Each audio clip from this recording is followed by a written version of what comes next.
Mungkin kuda hijau kuning COVID kali. COVID, waduh, makanya kalau kita tidak hati-hati banyak sekali yang bisa menginterpretasikan. Bisa banyak spekulasi lah ya. Ya, banyak sekali spekulasi kalau kita tidak hati-hati ya dalam menghandle firman Tuhan.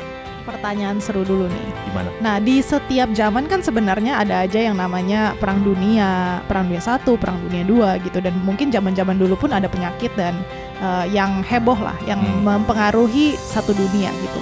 Nah, menurut kamu ini, jadi kita gimana tahunya gitu? Apakah ini dulu atau tahun zaman World War I misalnya, itu apakah itu sudah termasuk udah mau akhir zaman? Ataukah sekarang ini nih, COVID kah sudah mau akhir zaman atau udah mau perang dunia ketiga kah? Jadi gimana menurutmu? Nah, sekali lagi nih, jadi kapankah semuanya inti akan terjadi ya? Kapankah materai pertama sampai materai keempat dari gulungan kitab itu apakah sudah dibuka ataukah belum dibuka? Aku ada pertanyaan general aja sih. Jadi menurut kamu mengetahui bahwa materai-materai ini akan mungkin sudah sangat dekat ataupun misalnya sudah kita hidup di dalam zaman ini, bagaimanakah kita harus hidup untuk meresponi kebenaran ini?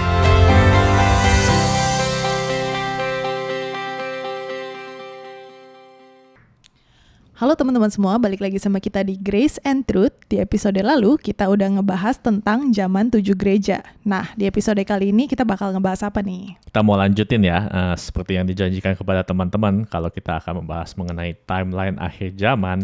Jadi setelah 7 zaman gereja itu, kita akan membahas mengenai timeline-nya akhir zaman. Mantap? Mantap. Nah, kita baca ya Wahyu 1 ayat 17-19. Ketika aku melihat dia, tersungkurlah aku di depan kakinya, sama seperti orang yang mati.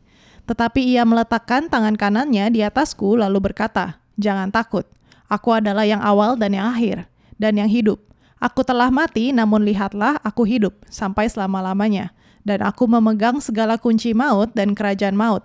Karena itu, tuliskanlah apa yang telah kau lihat, baik yang terjadi sekarang maupun yang akan terjadi sesudah ini."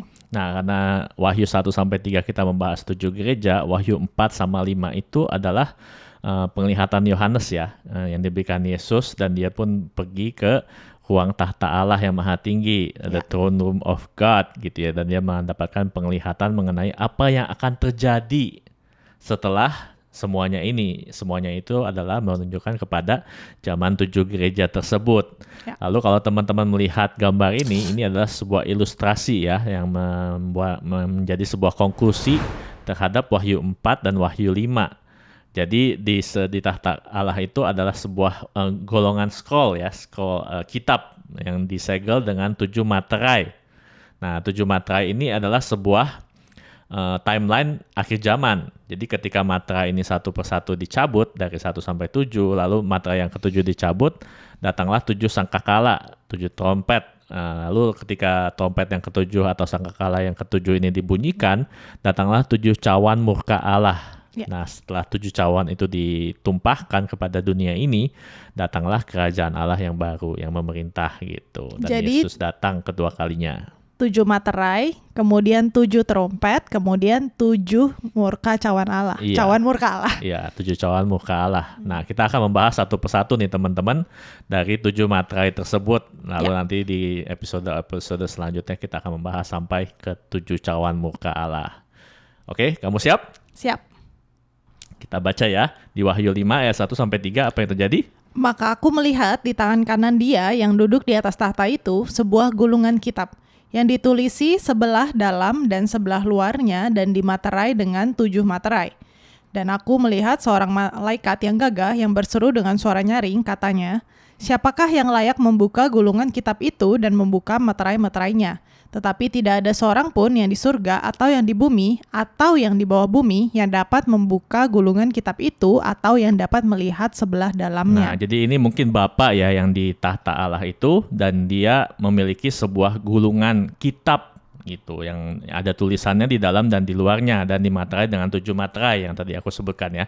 Banyak teologian atau komentari-komentari yang berkata kalau gulungan kitab ini adalah mungkin seperti hak milik atas dunia ini gitu, atau juga mungkin aku sih percaya mungkin hak milik atas orang-orang percaya. Nah, makanya satu-satunya yang bisa mengambil gulungan kitab dan membukanya itu adalah Yesus sendiri, karena dia membayar harga ya dari apa yang harus dibayar untuk keselamatan kita. Lalu dikatakan 4-5. Maka menangislah aku dengan amat sedihnya karena tidak ada seorang pun yang dianggap layak untuk membuka gulungan kitab itu ataupun melihat sebelah dalamnya. Lalu berkatalah seorang dari tua-tua itu kepadaku, jangan engkau menangis, sesungguhnya singa dari suku Yehuda yaitu tunas Daud telah menang sehingga ia dapat membuka gulungan kitab itu dan membuka ketujuh materainya. Nah, ketika dipanggil singa dari suku Yehuda atau tunas Daud itu kan kita tahu itu Yesus ya. Tapi yang keluar adalah anak domba yang memiliki tujuh mata dan 7 tanduk gitu. Itu sebenarnya menunjukkan kepada Yesus juga kan, karena dia adalah singa dan juga anak domba yang disembelih untuk membayar dosa kita gitu. Dan dia itu layak untuk mengambil kitab tersebut dan membuka materai-materainya. Nah, di Wahyu 6 dan seterusnya ini adalah kejadian-kejadian yang terjadi setelah materai-materai itu dibuka. Nah, materai yang pertama nih dibuka, apa yang terjadi? Wahyu 6 ayat 1. Maka aku melihat anak domba itu membuka yang pertama dari ketujuh materai itu, dan aku mendengar yang pertama dari keempat makhluk itu berkata dengan suara bagaikan bunyi guru, "Mari." Dan aku melihat sesungguhnya ada seekor kuda putih dan orang yang menungganginya memegang sebuah panah dan kepadanya dikaruniakan sebuah mahkota. Lalu ia maju sebagai pemenang untuk merebut kemenangan. Apakah ini? Nah, ini jadi ketika 4 materai ini dibuka satu persatu ada kuda-kuda yang keluar nih. Yang pertama kuda putih ya, yang dikatakan dia ini akan merebut kemenangan. Menjadi pemenang dan merebut kemenangan ya, kuda putih ini ya. Apakah ini sebuah simbol ataukah ini sebuah sebuah yang literal? Nggak tahu. Nah, makanya nanti kita akan bahas ya. Aku mencoba untuk pelan-pelan membahas semuanya ini supaya kita semua bisa mengerti, karena ini adalah bahan yang sangat sulit untuk dimengerti. Nah, kita lanjutin dulu aja ya kuda yang selanjutnya ketika materai yang kedua dibuka, 6:3-4. Dan ketika anak domba itu membuka materai yang kedua, aku mendengar makhluk yang kedua berkata, "Mari." Dan majulah seekor kuda lain, seekor kuda merah padam, dan orang yang menungganginya dikaruniakan kuasa untuk mengambil damai sejahtera dari atas bumi, sehingga mereka saling membunuh. Dan kepadanya dikaruniakan sebilah pedang yang besar. Nah, kuda yang kedua ini warnanya merah, teman-teman. Dan dia diberikan kuasa untuk mengambil damai sejahtera ya. Dan juga mungkin peperangan ya, ini ya menunjukkan kalau orang itu saling membunuh dan juga mengambil damai sejahtera. Jadi mungkin ini kalau sebuah simbol menyimbolkan sebuah peperangan ya. Yang pertama menyimbolkan sebuah penaklukan mungkin ya, kemenangan gitu ya. Dan yang ketiga adalah kuda hitam, 5-6. Dan ketika anak domba itu membuka materai yang ketiga, aku mendengar makhluk yang ketiga berkata, "Mari." Dan aku melihat sesungguhnya ada seekor kuda hitam dan orang yang menungganginya memegang sebuah timbangan di tangannya. Dan aku mendengar seperti ada suara di tengah-tengah keempat makhluk itu berkata, "Secupak gandum sedinar dan 3 cupak jelai sedinar, tetapi janganlah rusakkan minyak dan anggur itu." Apa ini? Nah, ini jadi kemungkinan besar sih menyimbolkan sebuah economic collapse ya. Jadi mungkin seperti inflasi, kalau teman-teman sekarang lagi susah financial, ingatlah kalau memang di akhir zaman ini akan terjadi sebuah financial crisis yang luar biasa. Karena secupak gandum sedinar itu adalah kalau mau dilihat di zaman modern, sedinar itu mungkin 1 hari wage, 1 hari orang bekerja dan cuma mendapatkan secupak gandum gitu. Jadi tidak cukup untuk makan 3 kali Cupak sehari apa tuh ya. Secupak? Mungkin tanya quarts ya, gitulah. quarts. Untuk 1 kali makan sih kalau nggak salah. Jadi itu sangat tidak cukup untuk orang bisa makan 3 kali sehari. Nah, mungkin kuda yang ketiga ini adalah menunjukkan sebuah inflasi dunia, ekonomi ya yang luar biasa yang membuat orang ini sangat sulit untuk membeli barang-barang gitu. Kamu oke sampai situ? Oke. Nah, ini adalah kuda yang terakhir nih, kuda hijau kuning. Dan ketika anak domba itu membuka materai yang keempat, aku mendengar suara makhluk yang keempat berkata, "Mari." Dan aku melihat sesungguhnya ada seekor kuda hijau kuning dan orang yang menungganginya bernama Maut dan kerajaan maut mengikutinya. Dan kepada mereka diberikan kuasa atas 1/4 dari bumi untuk membunuh dengan pedang, dan dengan kelaparan dan sampar, dan dengan binatang-binatang buas yang di bumi. Nah, kuda yang keempat ini kalau bahasa Indonesia hijau kuning ya, lucu ya. Teman-teman mungkin membayanginya seperti kuda hijau, terus ada spot-spot kuning, itu kan nggak jelas sebenarnya. Tapi kalau dalam bahasa aslinya apa? Kloros. Widih, kloros. Kalau teman-teman tahu belajar IPA ya. IPA ya. Itu Science. adalah kayak dalam bahasa klorofil ya. Jadi seperti hijau tapi kayak pale hijau gitu ya, kayak hijau. Hijau ke kuning-kuningan lah. Ya, ya. Jadi di sini mungkin menyimbolkan seperti apa ya? Kematian, ada kelaparan dan sampar. Sampar itu kan seperti mungkin penyakit ya. Nah, kalau misalnya teman-teman melewati COVID gitu ya, sebenarnya hal-hal tersebut tuh sudah ada dituliskan juga di Alkitab. Kalau di akhir zaman tuh akan ada hal-hal yang seperti itu gitu. Ya. Selama ini kamu oke?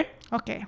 Nah, 4 kuda ini sangat terkenal teman-teman. Bahkan di dalam banyak ancient culture itu dinamakan Four Horsemen of the Apocalypse ya. Kalau teman-teman ngikutin X-Men gitu. Itu sebenarnya sangat terkenal sekali, dan juga memang di di Wahyu ini tuh menyebutkan tentang 4 kuda yang seperti ini gitu. Bahkan kalau teman-teman tahu, banyak sekali orang-orang Kristen juga menginterpretasikan ini seenaknya gitu loh. Kayak aku pernah dengar kayak misalnya berkata, oh kuda putih itu melambangkan Yesus yang akan menaklukkan gitu. Gimana menurut kamu kalau interpretasi seperti itu? Kurang tahu ya. Iya, apalagi kalau melihat kuda putih ini perginya bersama-sama dengan kuda-kuda yang lainnya yang simbolnya jelek ya. Iya. Mungkin kuda putih ini memang menaklukkan, tapi aku rasa sih terlalu jauh ya untuk menginterpretasikan sebagai Yesus yang akan pergi dan menaklukkan bumi gitu. Makanya bagaimanakah caranya supaya kita bisa menginterpretasikan passage-passage Alkitab yang sulit seperti ini? Gimana? Mungkin kuda hijau kuning COVID kali. COVID, waduh, makanya kalau kita tidak hati-hati banyak sekali yang bisa menginterpretasikan. Bisa banyak spekulasi lah ya. Ya, di dalam banyak ini. sekali spekulasi kalau kita tidak hati-hati ya dalam menghandle firman Tuhan gitu. Ya. Apalagi hal-hal yang mengenai akhir zaman atau penglihatan-penglihatan yang seperti ini. Tapi yang pertama yang kalau kita bisa lihat melalui konteks langsungnya ya.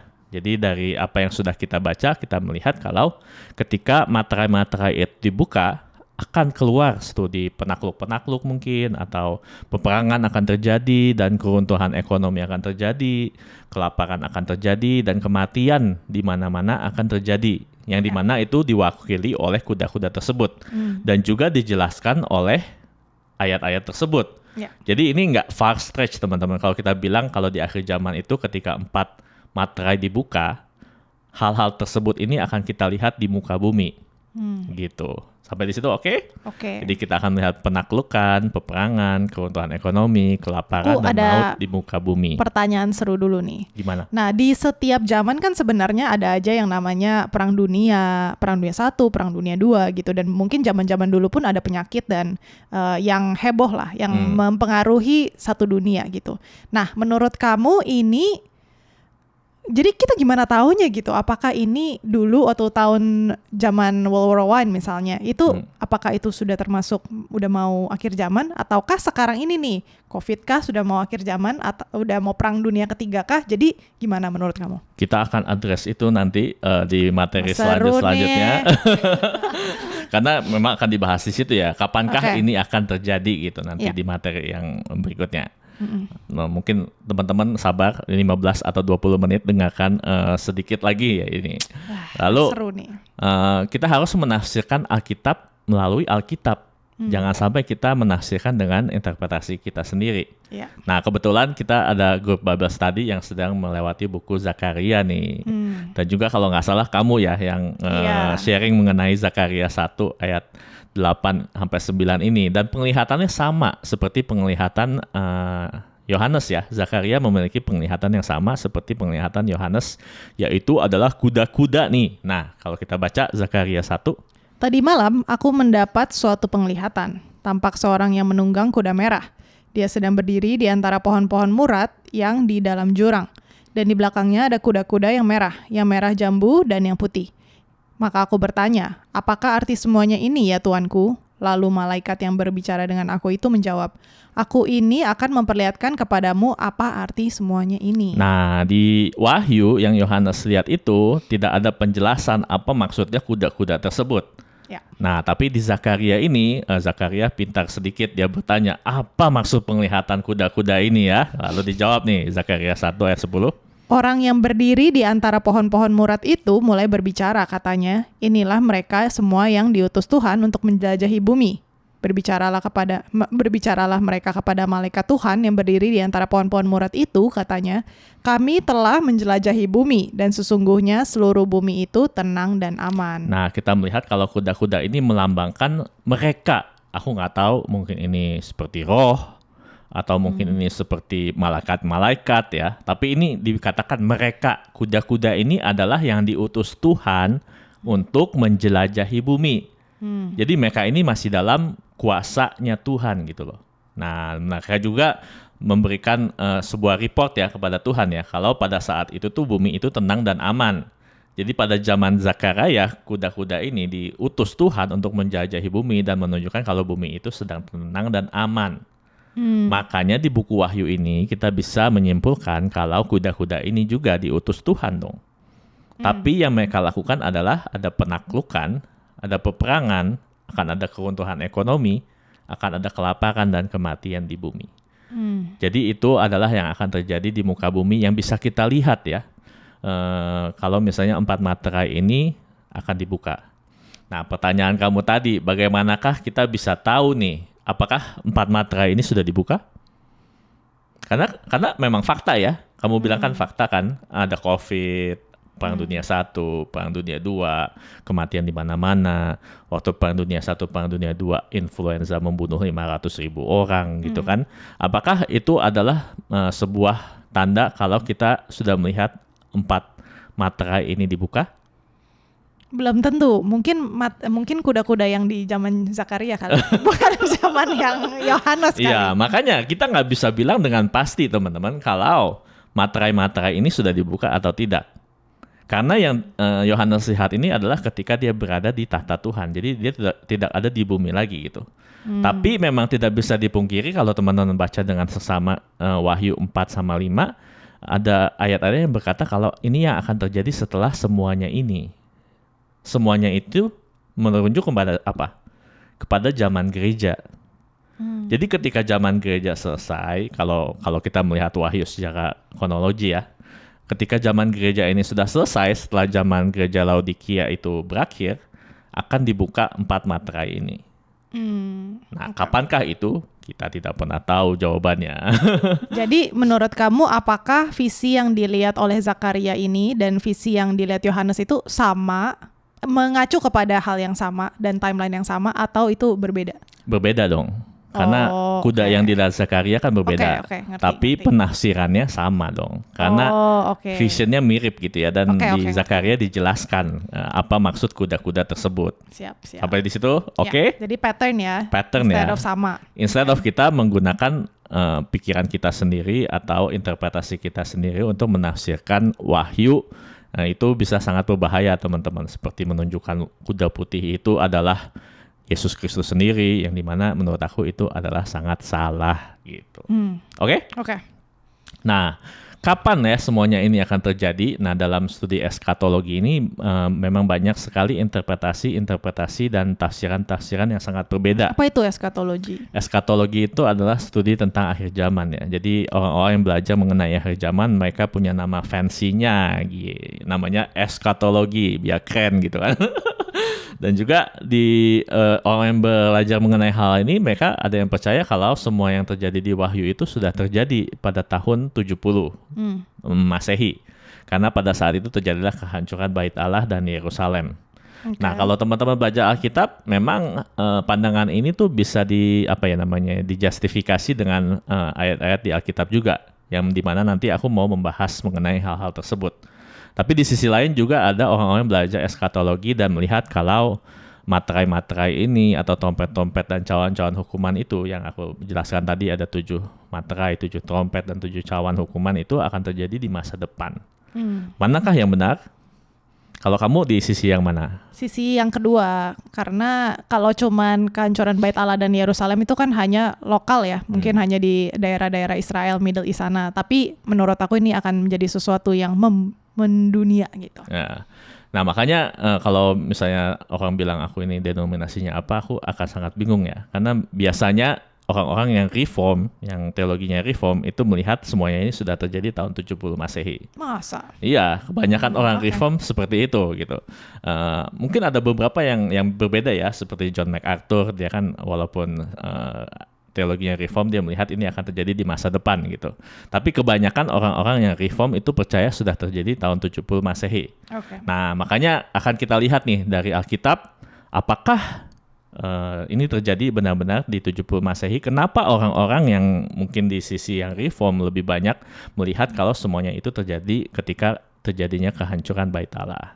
Oke. Nah, semuanya ini kita bisa lihat di Matius dan di Lukas, teman-teman.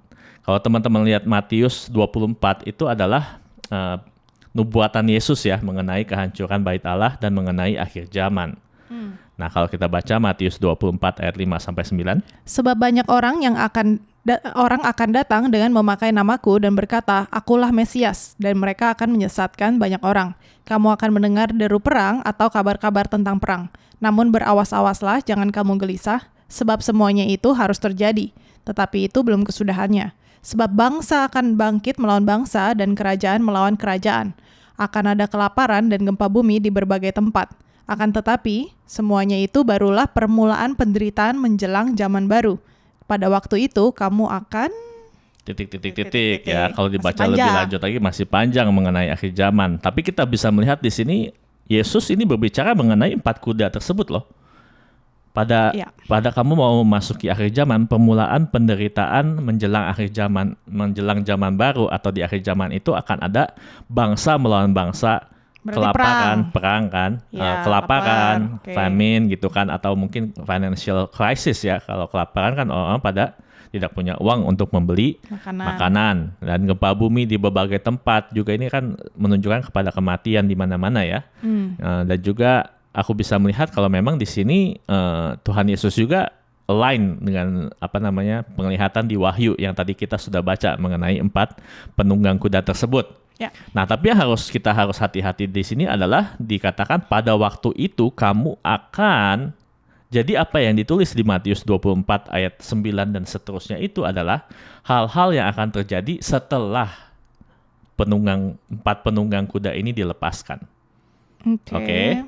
Jadi harus ingat Matius itu menunjukkan kepada hal-hal yang akan terjadi setelah 4 kuda-kuda ini dilepaskan. Setelah kelaparan, setelah kematian di muka bumi, penaklukan dan peperangan di mana-mana. Ya. Nah, yang jadi masalah adalah ketika kita melihat di Lukas nih. Nah, Lukas juga menggunakan kata-kata yang sama ya, yang mirip ya. Dan mereka ini kan synoptic gospel. Makanya semua orang berpikir Matius 24 dan Lukas 21 ini adalah hal yang sama. Mengacu kepada hal yang sama mengacu kepada hal yang sama. Memang mereka mengacu kepada hal yang sama, tetapi ada perbedaannya nih. Nah, kenapa orang-orang bisa berpikir Lukas itu menunjukkan kepada kehancuran Bait Allah? Nah, kita mau bahas di sini Lukas 21 ayat 10. Ia berkata kepada mereka, bangsa akan bangkit melawan bangsa dan kerajaan melawan kerajaan. Dan akan terjadi gempa bumi yang dahsyat dan di berbagai tempat akan ada penyakit sampar dan kelaparan.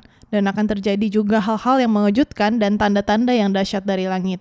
Tetapi sebelum semuanya itu... Nah, kata-katanya sama kan? Dan juga 4 kuda juga kan kita lihat ya di sini ya. Bangsa melawan bangsa dan kerajaan melawan kerajaan. Gempa bumi di mana-mana, kelaparan, penyakit sampar. Yang mengacu kepada 4 kuda tersebut kan? Tapi di Lukas ini dikatakan tetapi sebelum semuanya itu. Jadi Matius melihat ke depan, Lukas melihat ke belakang. Nah, kenapa orang-orang mengacu Lukas 21 ini kepada kehancuran Bait Allah? Karena memang Lukas 21 memang berkata-kata mengenai kehancuran Bait Allah dan Yerusalem. Yang bisa kita baca di Lukas 21:20. Apabila kamu melihat Yerusalem dikepung oleh tentara-tentara, ketahuilah bahwa keruntuhannya sudah dekat. Pada waktu itu orang-orang yang berada di Yudea harus melarikan diri ke pegunungan, dan orang-orang yang berada di dalam kota harus mengungsi. Dan orang-orang yang berada di pedusunan jangan masuk lagi ke dalam kota. Sebab itulah masa pembalasan di mana akan genap semua yang ada tertulis. Nah, Lukas 21 ini memang melihat ke belakang. Ketika Yesus berkata, kuda-kuda ini akan datang di akhir zaman, tetapi sebelum semuanya itu, memang Yerusalem ini akan hancur. Maka ketika kamu melihat Yerusalem dikepung oleh tentara-tentara, kamu lari gitu. Jadi ini udah nih. Ini tahun 70 Masehi. Karena Yerusalem hancur di tahun 70 Masehi dan dikepung oleh tentara-tentara Romawi. Yang kita tahu memang jatuh lah Yerusalem tahun 70 Masehi ya. Dan memang perlu diakui kata-kata Yesus ini di Lukas 21 ini menyelamatkan banyak orang Yahudi yang percaya kepada Yesus sebagai Mesias. Karena ketika mereka melihat Yerusalem dikepung oleh tentara-tentara Romawi, mereka lari. Dan karena itulah kenapa juga banyak orang Yahudi yang dari yang religius, mereka ini sangat tidak suka dengan kekristenan. Karena ketika mereka dipanggil untuk protect ya, untuk defend Yerusalem, mereka kabur. Orang Kristen kabur karena mereka tahu apa yang Yesus katakan waktu itu di Bait Allah ini. Karena ketika dikepung oleh tentara-tentara, kaburlah kalian gitu ya. Karena Yesus, mereka mau menaati apa yang Yesus katakan gitu. Karena memang harus terjadi, Yerusalem ini harus hancur. Tapi kan mereka dipanggil untuk menjaga Yerusalem ya. Maka dari itulah semenjak saat itu menurut aku memang ada terjadi perselisihan ya yang luar biasa antara orang Yahudi dan juga orang Kristen gitu. Tapi banyak loh yang menurut aku orang-orang yang pikir bahwa ini juga belum terjadi loh. Ya. Menarik ya? Ya, makanya harus menurut aku memang harus bacanya secara seksama ya, yang dibilang sebelum semuanya itu. Karena memang pada akhir zaman juga Yerusalem memang akan juga dikepung oleh tentara-tentara. Itu memang sebuah pattern ya teman-teman.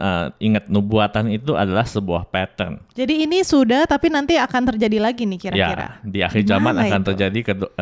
Tapi di sini kan Tuhan Yesus tidak datang gitu loh. Di akhir zaman ketika Yerusalem dikepung, mereka tidak disuruh lari. Kenapa? Karena Tuhan Yesus akan datang menjaga mereka. Oh. Iya, karena itu perang Armageddon di situ ya. Oh gitu. Iya, di sini disuruh lari karena memang akan hancur, desolate. Ya. Lalu dikatakan 23, 24. Celakalah ibu-ibu yang sedang hamil atau yang menyusukan bayi pada masa itu, sebab akan datang kesesakan yang dahsyat atas seluruh negeri dan murka atas bangsa ini. Dan mereka akan tewas oleh mata pedang dan dibawa sebagai tawanan ke segala bangsa. Dan Yerusalem akan diinjak-injak oleh bangsa-bangsa yang tidak mengenal Allah. Sampai genaplah zaman bangsa-bangsa itu. Nah, jadi di sini kan setelah 4 kuda itu dijelaskan, Lukas melihat ke belakang kan. Sampai Yerusalem hancur. Nah, sampai Yerusalem hancur itu, Yerusalem akan diinjak oleh bangsa-bangsa yang tidak mengenal Allah, yang dimana itu adalah the Gentiles ya, kita. Nah, itu terjadi sampai 1948 tuh. Yeah. Sampai genaplah zaman bangsa-bangsa itu. Ini kita sudah bahas kan di Perjanjian Baru ya mengenai hal tersebut ya. Bagaimana the Gentiles itu ada zaman di mana yaitu zaman gereja, the Gentiles itu dipanggil dan dicangkokkan terhadap umat Allah, bangsa Israel gitu. Nah, di sini kita melihat kalau memang Lukas itu melihat ke belakang, lalu melihat lagi ke depan gitu sampai genaplah until the time of the Gentiles come in gitu ya. Jadi kita bisa melihat memang Lukas ini memang menjelaskan mengenai kehancuran Yerusalem di tahun 70 Masehi. Nah, permasalahannya adalah ketika orang melihat Matius dan Lukas ini di hal yang sama, walaupun mereka ini sinoptik. Dan juga kita harus tahu kalau memang Lukas ini memang berkata-kata ya mengenai apa yang Yesus katakan, tapi Yesus ini sedang berkata-kata di Bait Allah ketika dia berkata kalau Yerusalem ini akan hancur. Matius, kapan Matius menulis ini? Bukit Zaitun. Nyontek. Jadi Matius ini menulis apa yang Yesus katakan di Bukit Zaitun, teman-teman. Setelah apa yang terjadi di Bait Allah tersebut, kan terjadi gonjang-ganjing mungkin ya karena Yesus berkata Bait Allah akan hancur gitu kan, dan juga tidak ada satupun batu yang akan tersisa gitu kan. Lalu terjadilah semua masa dia akan menghancurkan Bait Allah begini. Lalu Tuhan Yesus kalau nggak salah berkata aku akan membangunnya dalam 3 hari. Waduh, itu terjadi sebuah kontroversi yang sangat luar biasa. Dan Lukas ini menuliskan apa yang terjadi ketika Yesus ini berkata-kata di Bait Allah. Ketika dia berkata kalau Yerusalem ini akan hancur. Dan ini memang terjadi pada tahun 70 Masehi. Tapi juga nanti Lukas akan melanjutkan mengenai akhir zaman kembali kan. Nah di Matius kemungkinan besar ini adalah ketika apa yang terjadi di Bait Allah, lalu Tuhan Yesus dan murid-muridnya kan ke Bukit Zaitun ya. Lalu karena kepo mungkin murid-muridnya, Siapa? Oh, murid-muridnya. murid-muridnya, ini Tuhan Yesus ngomong apa sih di bait Allah gitu kan. Nanyalah mereka ke Tuhan Yesus, Tuhan, apa sih yang kamu omongin ini? Apakah yang akan terjadi di akhir zaman? Nah, di Matius itu menuliskan apa yang Yesus katakan mengenai akhir zaman di Bukit Zaitun. Tidak menunjukkan kepada 70 Masehi kehancuran di Yerusalem. Makanya nggak ada tuh di situ gitu. Tapi dia menunjukkan lebih lanjut lagi ketika akhir zaman, apa yang terjadi di Yerusalem ketika di akhir zaman. Oke. Mantap.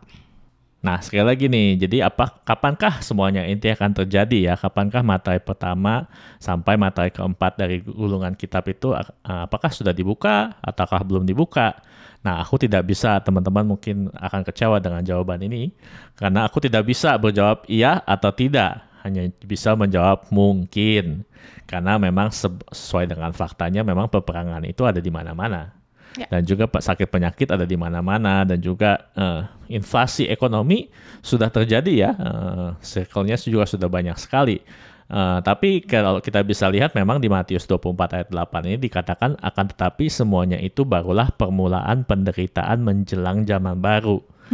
Nah, di bahasa Indonesia mungkin agak kurang jelas ya, tapi di bahasa Inggris atau di bahasa aslinya ini adalah mengenai birth pains, di mana orang itu mau melahirkan. Ya. Nah, kalau teman tahu dan sudah memiliki anak gitu kan, kalau namanya birth pains itu sakitnya itu bereskalasi ya, semakin makin lama makin sering dan makin lama akan semakin parah sakit, ya, seperti orang kontraksi ya. Ya, jadi menjelang mau melahirkan itu sakitnya tuh semakin lebih luar biasa. Ya. Jadi kemungkinan besar adalah kita akan melihat banyak sekali mungkin peperangan, gempa bumi, atau wabah, atau kelaparan di mana-mana semakin lebih banyak dan semakin lebih parah ya, di muka bumi ini. Kalau kita mau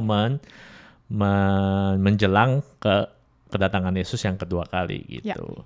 Jadi mungkin ada teman-teman yang berpikir kalau sekarang ini dengan Trump gitu ya mau mengakhiri perang-perang di Ukraine dan Rusia. Atau mungkin malah makin tambah parah nih perangnya gara-gara Trump. Enggak juga sih, mungkin saja berhenti atau gimana, tapi teman-teman harus tahu kalau memang di Alkitab dan Yesus sendiri itu memang sudah berkata kalau semakin kita mendekati akhir zaman, semuanya ini akan terlihat semakin lebih besar dan lebih banyak frekuensinya ya. Ya.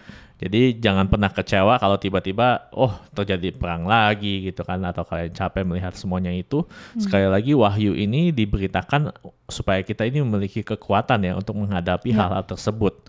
Karena kita tahu Tuhan Yesus memang sudah menjelaskan semuanya ini tuh akan terjadi gitu. Jadi kita tidak boleh kecil hati dan juga tidak boleh kehilangan iman kepercayaan kita. Amin. Bahkan kita harus semakin bersemangat karena itu bukannya di luar kehendak Tuhan loh, bahwa ini semua sudah Tuhan rancangkan dan semua ini sudah dalam kehendak Tuhan tuh tahu ya. Iya, akan terjadi seperti itu. Bahkan seharusnya kita semakin semangat untuk menjangkau teman-teman kita ya. Semakin kita bisa melihat peperangan di mana-mana atau wabah atau inflasi ekonomi di mana-mana, kita harusnya semakin semangat untuk menjangkau teman-teman kita karena kita tahu waktunya sudah semakin dekat gitu. Amin. Nah, kenapa juga aku berkata mungkin? Karena memang kalau kita membaca selanjutnya di materai kelima ini, mungkin saja materai kelima ini sudah dibuka. Dan kita menghidupi materai kelima tersebut. Nah, apakah yang ditulis di Wahyu 6 ayat 9-11? Dan ketika anak domba itu membuka materai yang kelima, aku melihat di bawah mezbah jiwa-jiwa mereka yang telah dibunuh oleh karena firman Allah dan oleh karena kesaksian yang mereka miliki. Dan mereka berseru dengan suara nyaring, katanya, berapa lamakah lagi ya penguasa yang kudus dan benar, engkau tidak menghakimi dan tidak membalaskan darah kami kepada mereka yang diam di bumi.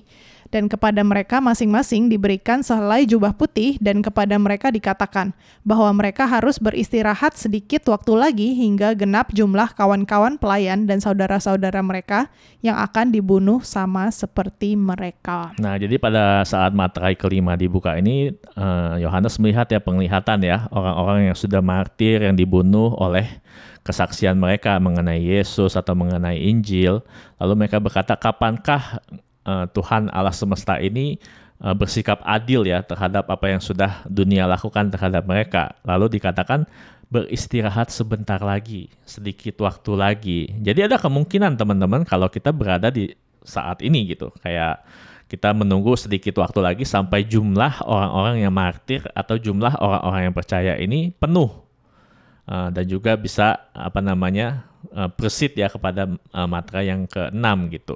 Jadi ada kemungkinan gitu kan matra yang pertama sampai yang ke-4 sudah dibuka dan kuda-kuda tersebut sudah menjelajahi bumi, dan matra yang ke-5 sudah dibuka dan orang-orang yang martir sudah meminta kepada Tuhan supaya dunia ini diadili, tapi Tuhan berkata tunggu sebentar sampai jumlah orang yang martir ini dipenuhi atau jumlah orang percaya ini dipenuhi.